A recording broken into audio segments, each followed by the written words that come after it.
Ey cemaatler, Peygamberimiz aleyhissalatu vesselam birun sahabalarına aytıptır. İnni ra'aytul barihata ajaban. Ey sahabalar, men ötün akşam bir giň zat diş gördüm dipdir. Peygamberlerin dişleri vahiydir. Peygamberlerin dişleri haktır. Peygamberlerin dişleri vahiydir. Peygamberlerin dişlerine şeytan girişen değildir.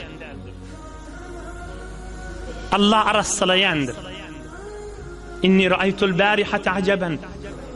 Ey sahabalarım, ötün akşam giň zat diş gördüm dipdir.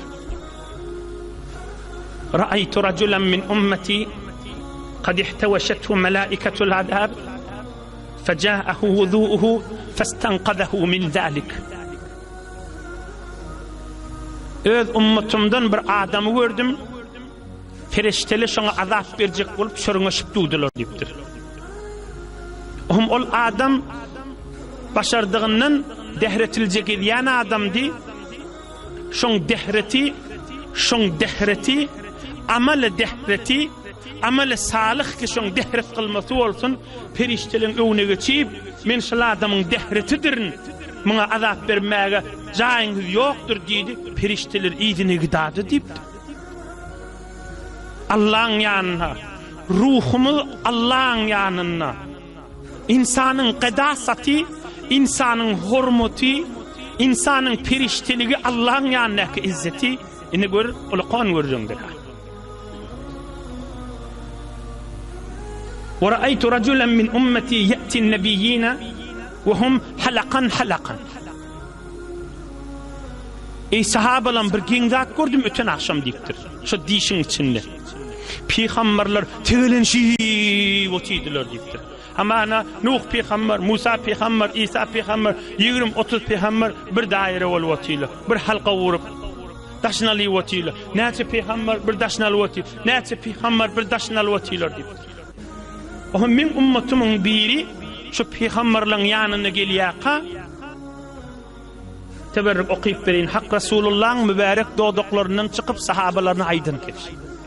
Kullama marra ala halqatin turida faja'ahu ightisaluhu min al-janabah fa'akhadha bi yadihi fa'ajlasahu ila janbi. Rawahu at-Tabarani wal Kharaiti.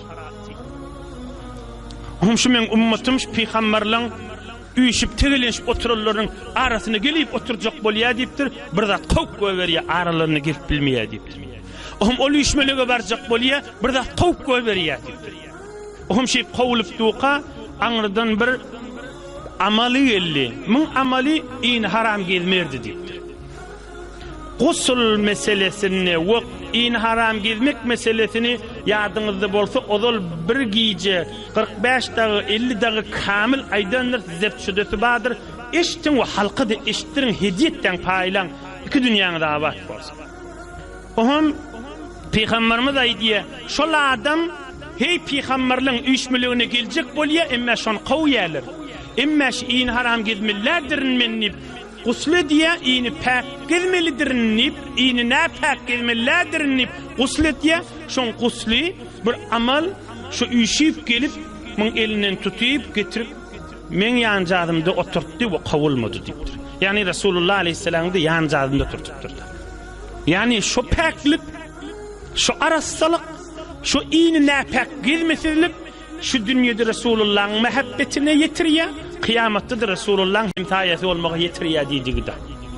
Yani iňne pek gelmek, başlan haram gelmek, şu dünýede hutbu din Resulullah'ın mehabbetinden daşaltýar we kıyamatda da Resulullah'ın ýanyna barmadan daşaltýar diýdigide. O görünüp duranda.